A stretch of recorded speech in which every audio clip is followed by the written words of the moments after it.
Ang smart machine dito ay ginamit ng 6 na araw na may total na 40 meters. Ito ang printer head.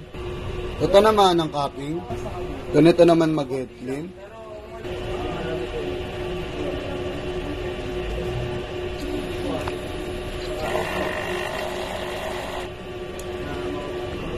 Punasan ng wiper pagkatapos mag-head clean.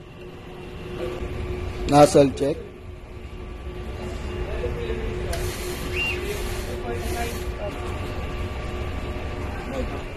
Wala kaming in-house order. Ang pending namin ay goods for 24 hours.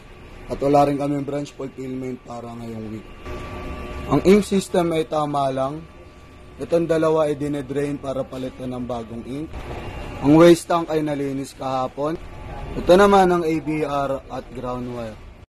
Dito naman nakalagay ang stocks namin. Dito nakalagay ang used. Dito naman ang unused. Dito naman nakalagay ang aming sable paper rolls. Sakto lang ang CMYK namin, pati ang sable roll papers namin.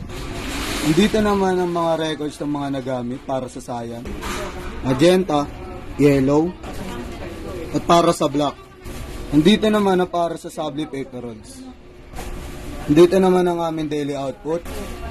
Dito naman ang aming daily checklist.